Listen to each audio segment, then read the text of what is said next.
What have we have here? Can you tell me a little bit about yourself? Hey yo, it's Chloe, and we're talking about the tell me about yourself question. Nobody likes this question and there's no one right way to answer it, but some people have it pretty easy because their resume is really straightforward, but mine on the other hand is all over the place. But this is my first chance to stand out. Usually the recruiter looks at my resume and they're like, what are you even doing here? And why did you even apply?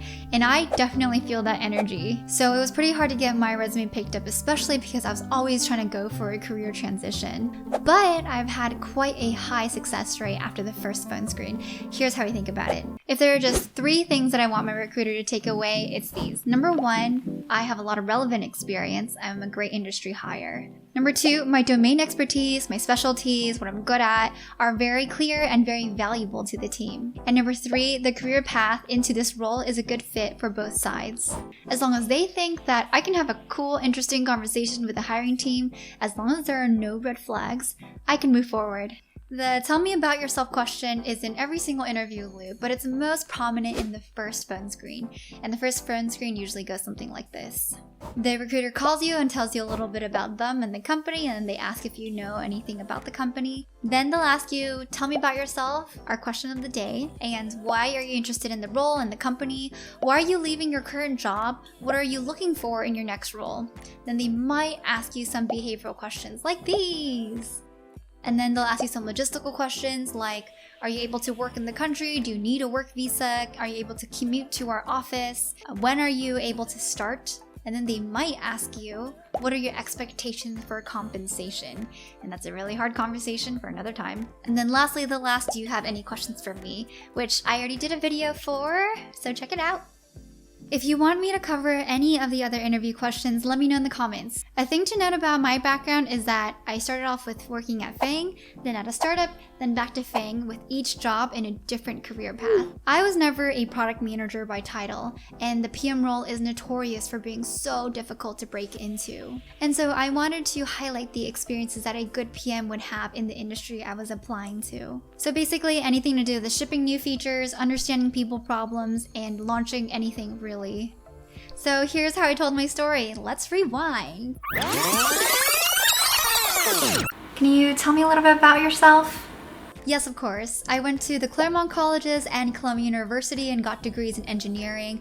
I explored a variety of roles at Boeing, at research labs, and at startups. Then I joined Google doing ops and analytics in staffing and worked a lot in SQL. Then I was about to join the analytics team supporting Pokemon Go within Alphabet, but then I got recruited to join an early stage stealth startup as employee number 14. This was a live streaming platform in gaming and entertainment, and it was backed by A16Z, Greylock Partners, and 21st Century Fox at $147 million in the first 2 years.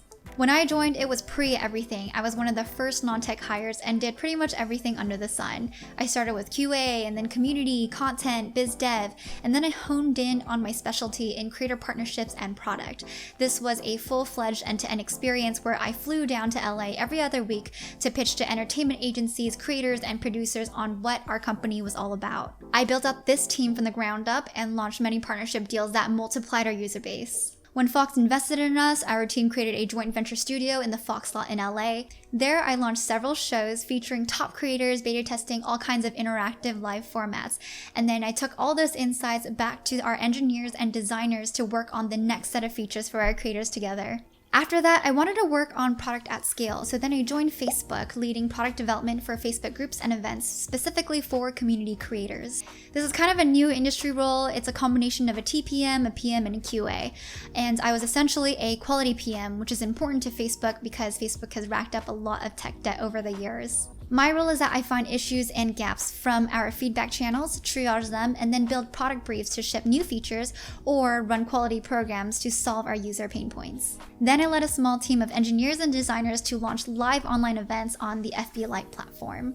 On the side, I was also a PM consultant for a stealth live streaming startup in beauty. I've always enjoyed building products in the creative space, and I'm excited to hear from you the opportunities in this company. Woohoo! So what did the recruiter learn about me? Well, a few things. 1, I have the specialty or the expertise that the team is interested in. And 2, I have launched features in the past in that domain area. 3 is I'm data-driven, and 4 is I'm entrepreneurial. I am able to roll up my sleeves and launch something and build something from the ground up. And I think depending on who you are, this might be a pretty good answer. But I obviously was not a PM, so I actually have a lot of non-product related experiences that I didn't talk about. But I had to cherry pick the product highlights that would drive a memorable narrative that my recruiter would be excited about to bring back to their hiring team. For people who are industry candidates looking to transition into product, here's a recap. 1, share the specialties you have that the hiring team would find valuable. This is usually industry related or even tangentially related. 2, share anything about launching any kind of features. Even if you had a small part in it, just talk about it, because that's what PMs do on a day-to-day. They just launch features all the time. Then 3, show lots of leadership initiative. Say you launched this, you built that, you started this from the ground up, then tie the result to it. Like you 10x the click-throughs, or you grew your user base, or you doubled the sales. This way your impact becomes very memorable. So now the recruiter has all they need to prepare a bite-sized elevator pitch to pique the interest of the hiring team. And if all goes well, you'll make it to the next stage. Interviewing is such a case-by-case thing, and there's no one-size-fits-all answer. My approach might not be for everyone, but I don't think there is a single person who has all the answers out there either. All we can do is share our own individual stories and help each other out that way. I hope my example is helpful to someone out there. If you want to hear more, please like, comment, and subscribe. I'll be sharing more personal stories about career, life, I don't know, dating maybe, who knows. And check out my podcast, Happy Hour at Home. It's about real conversations with real people about career, relationships, and just adulting in general. Here are a couple of my latest episodes. Might be interesting to you. Thank you for watching, and see you next time! Thank you!